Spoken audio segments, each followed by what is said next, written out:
TVK தமிழக வெற்றி கழகத்துக்கும் விஜயன் அவங்களுக்கும் இன்னைக்கு ஒரு பெரிய மாரல் பூஸ்டா இருந்திருக்குங்கிறதுல சந்தேகமே இல்லை. ஏன் அப்படி சொல்றேன்னா, லாஸ்ட் ஒரு 10 டேஸா நீங்க அந்த அசம்பாவிதம் நடந்த டயத்துல இருந்தே பாத்தீங்கன்னா, கவர்மெண்டா இருக்கட்டும், கோர்ட்டா இருக்கட்டும், எல்லாருமே தமிழக வெற்றி கழகத்து மேல ரொம்ப காட்டமா இருந்துட்டு இருந்தாங்க. அதாவது ஹைகோர்ட்டா இருக்கட்டும்.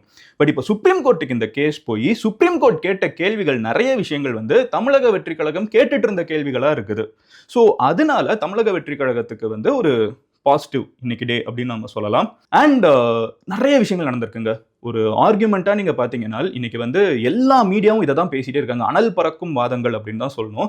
ரெண்டு சைடுமே மாத்தி மாத்தி கேள்வி கேட்டு ஒரு பெரிய ஒரு பொலிட்டிக்கல் விஷயம் கோர்ட்ல இன்னைக்கு பொலிட்டிக்கலா இருக்கக்கூடிய ரெண்டு கட்சிகள் கோர்ட்ல மோதுறதை பாக்குறப்போ இவ்வளோ ஸ்ட்ராங்கா பொலிட்டிக்ஸ் தமிழ்நாட்டில் நடந்துட்டு இருக்கான்னு யோசிக்கிற அளவுக்கு இருந்துச்சு.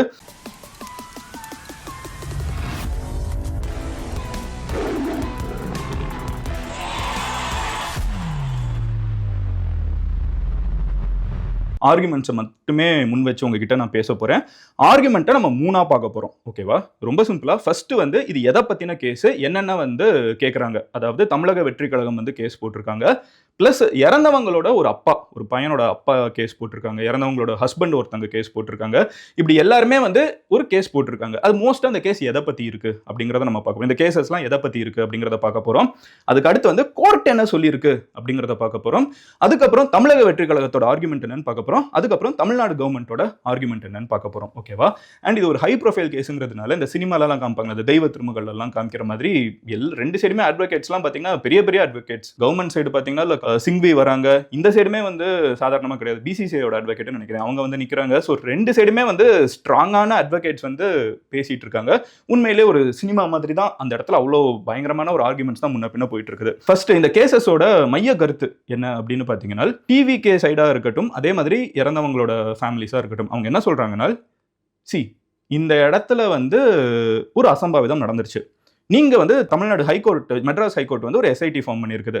இதுல இருக்கிற பிரச்சனைகள் என்னன்னு பாத்தீங்கன்னா, ஃபர்ஸ்ட் இந்த கேஸ் மதுரை ஹைகோர்ட்டுக்கு போன ஒரு கேஸ். ஆனா எதுக்கு சென்னையில பதில் சொன்னாங்க, நாங்க அங்க இல்லவே இல்ல, திடீர்னு சென்னை இதை எடுத்து பேசுறாங்க, உங்களுக்கு என்ன பண்றதுனே தெரியல. ரெண்டாவது விஷயம் என்ன அப்படின்னு பாத்தீங்கன்னா, நம்ம எல்லாருக்குமே தெரியும், மெட்ராஸ் ஹைகோர்ட் ரொம்ப காட்டமா விஜயனாவை பார்த்து அரசியல் அந்த தலைவருக்கான குவாலிட்டியா இல்லைன்னு பேசியிருந்தாங்க. ஸோ அது எல்லாமே இதுக்குள்ள வந்துடும். எதுக்கு மதுரைக்கு போன ஒரு கேஸ் டிவிகே சைட்ல இருந்து ரெப்ரசென்ட் பண்றதுக்கே ஆள் இல்ல, ஆனா ஹைகோர்ட் பாட்டுக்கு இப்படி சொல்லியிருக்காங்க அப்படிங்கிறது ஒரு முக்கியமான பாயிண்டா வைக்கிறாங்க. ரெண்டாவது அவங்க என்ன சொல்றாங்க அப்படின்னு பாத்தீங்கன்னா, இதுல ஒரு எஸ்ஐடி ஃபார்ம் பண்ணியிருக்காங்க. அவங்க கேட்டு போனது வேற, அந்த கேஸே வேற பத்தி, ஆனா சென்னை ஹைகோர்ட் அதை எடுத்துட்டு எஸ்ஐடி வேற ஒன்று ஃபார்ம் பண்ணியிருக்காங்க. இந்த எஸ்ஐடி அவங்க ஃபார்ம் பண்ணியிருக்கிறது அகைன் தமிழ்நாடு போலீஸை வச்சு ஃபார்ம் பண்ணியிருக்காங்க. ஆனா தமிழ்நாடு போலீஸே இதுல எங்களுக்கு கேள்விகள் இருக்குங்கிறப்போ, தமிழ்நாடு போலீஸ் சம்பந்தமாவே எங்களுக்கு இதுல கேள்விகள் இருக்குங்கிறப்போ, அவங்க ஆல்ரெடி உட்காந்து பிரஸ் மீட் கொடுத்து எங்க மேல தப்பே இல்லைன்னு சொல்லிட்டாங்க. அப்போ அவங்களே நீங்க மறுபடியும் இன்வெஸ்டிகேஷன் அப்படின்னு சொல்லி ஆரம்பிச்சீங்கன்னா இதுல எப்படி நியாயம் இருக்கும்? சோ எங்களுக்கு இந்த மாதிரி நிறைய கேள்விகள் இது சம்பந்தமா இருக்குது. இது போக இன்னும் டீடைலா சொல்லணும்னா, இதுக்கு முன்னாடியே சில பேர் ட்வீட் பண்ணியிருக்காங்க இந்த மாதிரி நடக்க போகுதுன்னு. அப்புறம் லத்தி சார்ஜ் இருந்திருக்கு. அப்புறம் 3 பேரு இதுக்கு அந்த கேஸுக்கே சம்பந்தம் இல்லாத ஒரு 3 பேர், ஓகேவா, அவங்க சிபிஐ என்கொயரின்னு கேட்டிருக்காங்க. அது எல்லாமே ரிஜெக்ட் ஆயிருக்குது. இந்த மாதிரி நிறைய விஷயங்கள் நடந்துட்டு இருக்கப்போ போலீஸ் ஆல்ரெடி எங்க மேல தப்பு இல்ல அப்படின்னு சொல்லி ஒரு பிரஸ் மீட் வச்சு கொடுத்திருக்காங்க. அப்ப எப்படி நாங்க போலீஸ், அவங்களோட போலீஸ்ல இருக்கக்கூடிய எஸ்ஐடியை நாங்க எப்படி நம்புறது அப்படிங்கறதா இவங்களோட கேள்வியா இருக்குது. அப்புறம் 30-40 போஸ்ட்மார்ட்டம் நடந்திருக்குது ஒரே ராத்திரியில. அது எப்படி 4-5 மணி நேரத்துக்குள்ள 30-40 போஸ்ட்மார்ட்டம் நடந்திருக்கும் அப்படின்னு சொல்லிட்டு, இது எல்லாமே இந்த எஸ்ஐடி வேணும் எங்களுக்கு ஒரு சுப்ரீம் கோர்ட் பார்த்து எங்களுக்கு ஒரு எஸ்ஐடி வேணும் இல்ல சிபிஐ வேணும்னு சொல்லி கேட்கறவங்களோட ஆர்குமெண்டா இருக்குது. சோ இதுக்கு அடுத்து கோர்ட்டோட அப்சர்வேஷன்ஸ் எப்படி இருக்குன்னு பாத்தீங்கன்னா, ஃபர்ஸ்ட் கோர்ட் நிறைய கேள்விகளை கவர்மெண்ட்டை பார்த்து கேட்டிருக்காங்க. என்ன கேட்டிருக்காங்கன்னா, 42 பேர் இறந்திருக்காங்க, அதனால ஒரு எஸ்ஓபி வேணும்னு சொல்லிட்டு கேஸ் போட்டிருக்காங்க இங்க மெட்ராஸ் ஹைகோர்ட்ல. அப்படி இருக்கிறப்போ எதுக்கு விஜயண்ணா என்ன மாதிரி ஒரு தலைவர்னு ஏன் அங்க பேசணும்?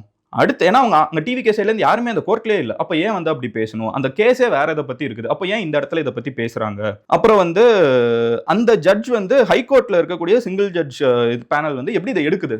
இந்த கேஸ் மதுரையில ஆல்ரெடி இருக்குது. என்னோட 15 வருஷ எக்ஸ்பீரியன்ஸ்ல இன்னொரு இடத்துல இருக்கிற கேஸ், அந்த டிவிஷன் பெஞ்ச்ல இருக்கிறத ஒரு சிங்கிள் ஜட்ஜ் இன்னொரு இடத்துல எடுத்து நான் கேள்விப்பட்டதே இல்லை. அவங்க ஏன் எடுத்தாங்க? இப்ப 2 ஜட்ஜ்மெண்ட் வந்திருக்குது, எதை எடுத்துக்கிறது அப்படின்னு சொல்லி கேட்டிருக்காங்க. அடுத்து என்ன கேட்கறாங்கன்னா, கவர்மெண்ட்டை பார்த்து கேட்கறது, அங்க எத்தனை ஸ்லாப் இருந்துச்சு? சோ இது வரைக்கும் இதை கேட்டதுக்கு கவர்மெண்ட் சைட்ல இருந்து வந்த பதில் என்னன்னா, அங்க சிஎம் வந்துட்டாங்க. நிறைய பேர் அன்னைக்கு வேகமா வேணும்னு சொல்லி கேட்டாங்க.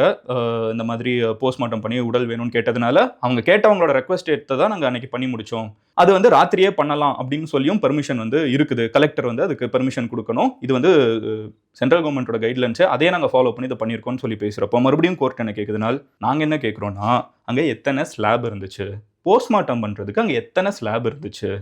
நாங்க பக்கத்து இடத்துல இருந்து டாக்டர்ஸ்லாம் கூப்பிட்டு வந்திருக்கோம். சுத்தி இருந்த எல்லா டாக்டர்ஸையும் கூப்பிட்டு வந்திருக்கோம் கவர்ன்மென்ட் சைட் சொன்னாலும், மறுபடியும் கோர்ட் என்ன கேக்குதுனால், எத்தன ஸ்லாப் இருந்துச்சு? 2 இருந்திருக்குமா?